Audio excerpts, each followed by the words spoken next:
Nice, bro. Huh? All right, let's go.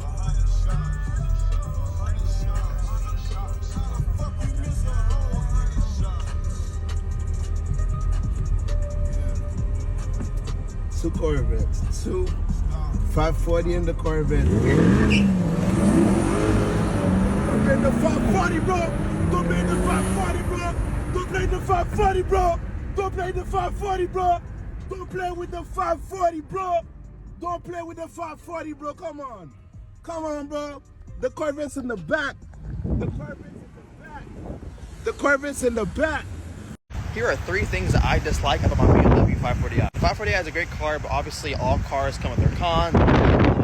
The first thing being is the paint color. When I first bought the car, I wasn't a huge fan of it, but it has grown on me a lot more. Once you do cosmetic mods to it, the color really has grown on me, and I really think you can make any color look good, especially after you do a few cosmetics. And I really haven't done that much, not even a chrome delete around the trim. I've only done front grille, the fender guards, and a spoiler.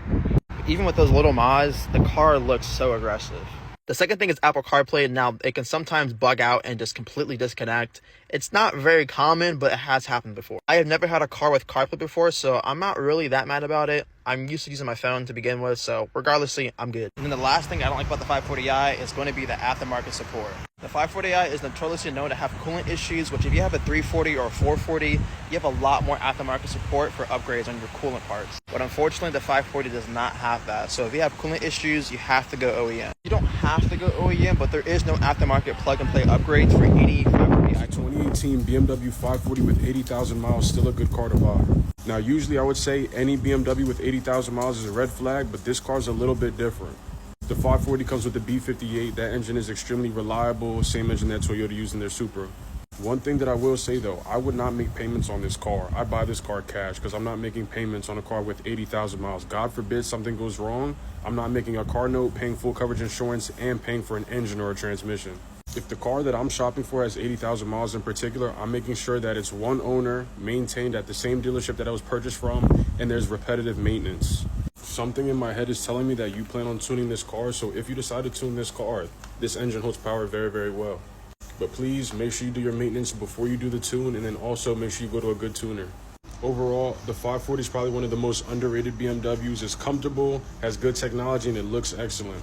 With 80,000 miles, you should be able to score one around that $20,000 range, maybe even a little bit less. So make sure you do your research. Big road to the 540i. I feel like it's my obligation now to stick up for the 540i owners after all the slander they've been getting on TikTok. Before I get into that, I need to explain why everyone hates the 540i and its owners. Listen, I'm actually a fan of the 540i. Believe it or not, I think this is a great car for the value. The problem are the people who buy these cars that don't know the intended purpose of this car. You literally have kids buying this car, downpipe and tune starter pack, and they think they have a race car in a heavy 5 Series. So everyone loves the B58, but guys, you have to realize the 540 is not a race car. Kids downpipe and tune their 540 and think they're ready to go up against an M5. Listen, the reality is you bought a 540 because you couldn't afford an M340. That is like 99% of the 540i owners. Of course, it all comes down to situation. Like for me, I told my girlfriend to get a 540i because I think it's perfect for her. They're just quick enough to be faster than regular traffic, but they also have beautiful interiors. This car right here makes me not understand why more people don't just buy the 740. I'm already buying a heavy luxury car that has a B58. Rather just get a 740i. This interior is so much better, and these cars literally are priced the same. I think people forget that 740i's are also incredibly cheap. Why not just get the nicer looking, better interior car with the same engine? I'll tell you why. It's because these 540i owners think they're actually competitive with the M340. They need to get it out of their mind that it's not an M340. Just because it has a B58 does not mean it's an M240, M340. You are in a heavy luxury sedan. This car is made for a twin-turbo V8, which is why the M550 and the M5 have a twin-turbo V8. So listen, yes, I'm sticking up for all my 540i owners. It's a beautiful car. It's a nice car. It's great for the value. But guys, please stop thinking your car is a race car. Your 540i is slow.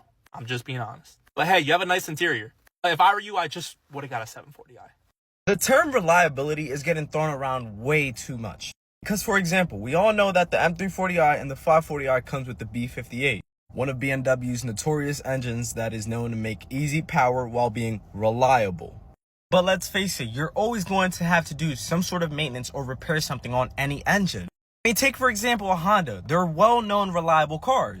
But what I've realized is that the way how people decide if a car is reliable or not relies on when a part breaks, is it easy to fix? For example, the PCV valves is known to go bad on these cars. It's right on top of the engine bay and you could simply swap it out.